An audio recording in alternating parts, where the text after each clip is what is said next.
అయితే అమరావతిలో భవిష్యత్తులో మౌలిక సదుపాయాలు కావచ్చు, అలాగే ప్రాజెక్టుల సంగతి ఎట్లా ఉండబోతుంది? ఇదేందంటే మనం మౌలిక వసతులు, సదుపాయాలు ఇవన్నీ ఏందంటే మనం ఏ రాష్ట్ర రాజధానికి లేని విధంగా ఒక వాటర్ సమస్య అనేది ఇప్పుడు మనం చూసుకుంటే బెంగుళూరుకి వాటర్ సమస్య ఉంది, ముంబైకి వాటర్ సమస్య ఉంది, హైదరాబాద్కి వాటర్ సమస్య ఉంది, చెన్నైకి వాటర్ సమస్య ఉంది.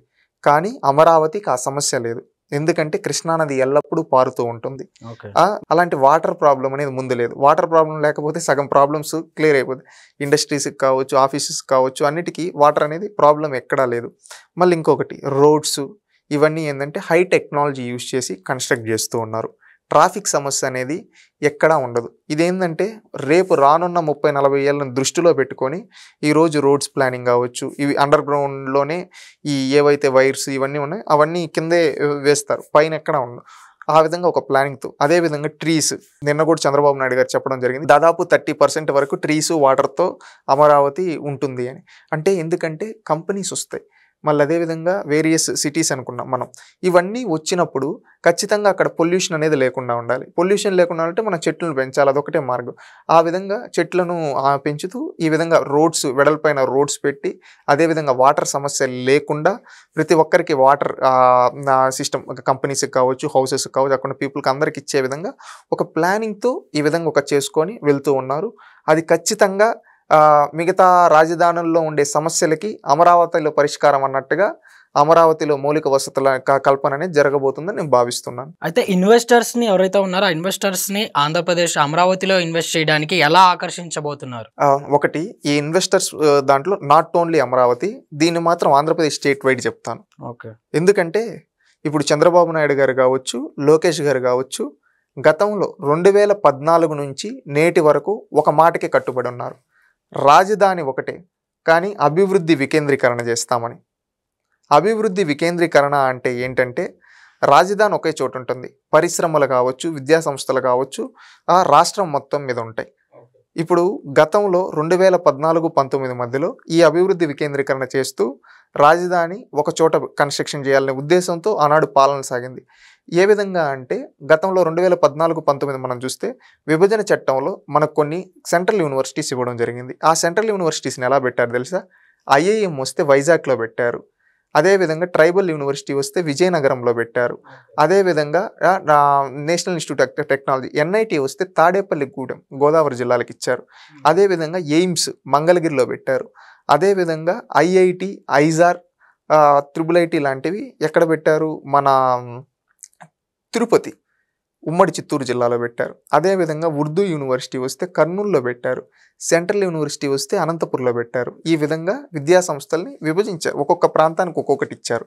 మళ్ళీ అదేవిధంగా నాడు కూడా కంపెనీలు ఏ విధంగా తెచ్చారంటే ఏవైతే మెట్టెక్ జోన్ కావచ్చు, ఇలాంటివి లూలు కావచ్చు, అవి ఆనాడు వైజాగ్కి తేవడం జరిగింది. ఆ తర్వాత లూలుని జగన్మోహన్ రెడ్డి గారు తరింగొట్టేశారు అనుకోండి.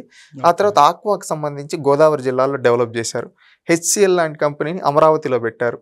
ముఖ్యంగా నెల్లూరు, ప్రకాశం జిల్లా ఫార్మాకి ఉద్దేశించి డెవలప్ చేయడం జరిగింది. చిత్తూరు జిల్లాలో కార్బన్, టీసీఎల్, అదేవిధంగా సెల్కాన్ ఇలాంటి ఎలక్ట్రానిక్ రిలేటెడ్ ప్రోడక్ట్స్ తయారు చేసే కంపెనీలని ఇక్కడికి తీసుకొని రావడం జరిగింది.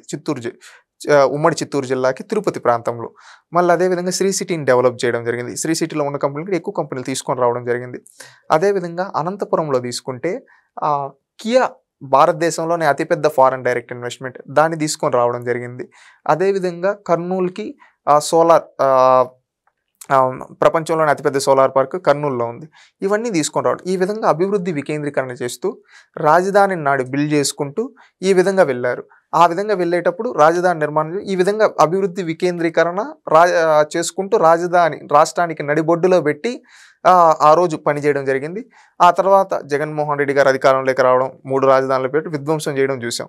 మళ్ళీ నేడు కూడా అధికారంలోకి వచ్చిన తర్వాత నాడు ప్రతిపక్షంలో ఉండేటప్పుడు కూడా చంద్రబాబు నాయుడు గారు, లోకేష్ గారు చెప్పడం జరిగింది, మేము గతంలో ఏ విధంగా అయితే అభివృద్ధి వికేంద్రీకరణ చేసాం అలాగే చేసి రాజధాని ఒకే రాష్ట్రం మధ్యలో పెడతామని చెప్పి చెప్పడం జరిగింది.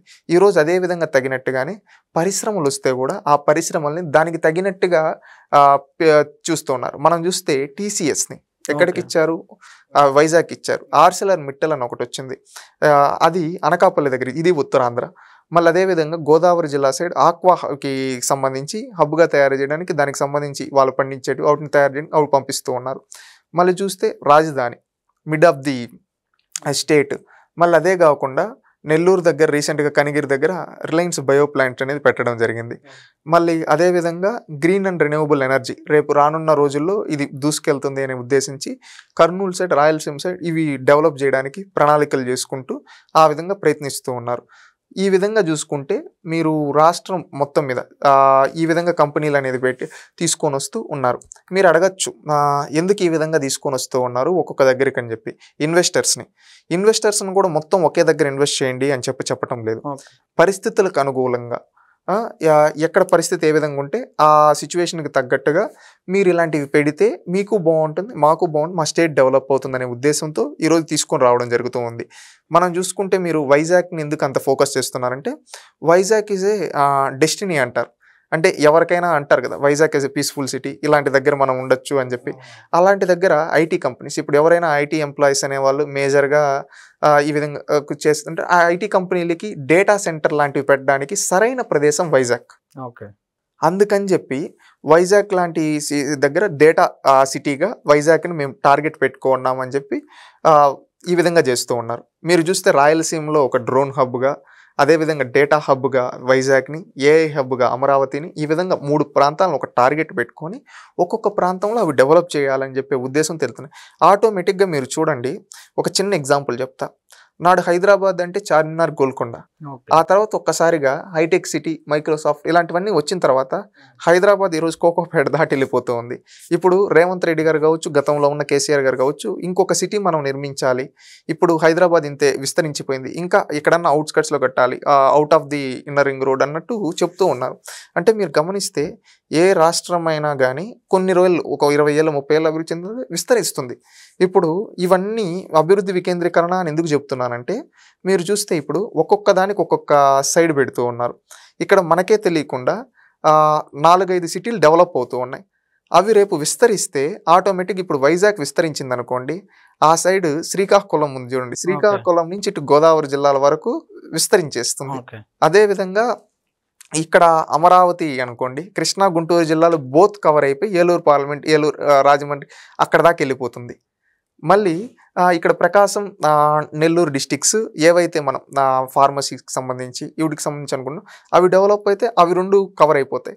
ఇక్కడ రాయలసీమ సైడు అనంతపురం తీసుకుంటే మొత్తం ఆటోమొబైల్ హబ్గా కియా వచ్చింది. రేపు అలాంటి కార్ల కంపెనీలనే కొన్ని తీసుకొని వస్తే ప్రయత్నాలు జరుగుతూ ఉన్నాయి ఆల్రెడీ. అవి తీసుకొని వస్తే అది ఎక్స్టెండ్ అవుతుంది. గ్రీన్ రెన్యూవబుల్ ఎనర్జీ కర్నూలు, ఇటు కడప, తిరుపతి వచ్చి ఎలక్ట్రానిక్, ఏవైతే టీసీఎల్ ఇలాగ చిన్న ఫోన్ నుంచి ఏదైనా తయారయ్యేది ఇక్కడే తీసుకొని వచ్చి పెడతాం ఆ విధంగా అని చెప్పి హామీ ఇచ్చారు. దానికి తగ్గట్టుగా ఆల్రెడీ బ్యాక్ అండ్ వర్క్ జరుగుతుంది. అది జరిగింది అనుకోండి, ఇప్పుడు మనకే తెలియకుండా ఆంధ్రప్రదేశ్ ఏమవుతూ ఉంది, శ్రీకాకుళం నుంచి అనంతపురం వరకు ఒక మేజర్ హబ్స్గా ఒక్కొక్క హబ్గా తయారై అదేంటంటే ఆంధ్రప్రదేశ్ డెవలప్ అవుతుంది. అప్పుడు ఎక్కడెక్కడి నుంచో వచ్చి పరిశ్రమలు ఇక్కడ పెడతారు. ఇక్కడ వాళ్ళని కూడా ఆంటర్ప్రీనియర్స్గా తయారు చేయాలనే ఉద్దేశంతో జరుగుతూ ఉంది ఇదంతా. ఇంకొకటి చంద్రబాబు నాయుడు గారు 1 ఫ్యామిలీ 1 ఆంటర్ప్రీనియర్ అని.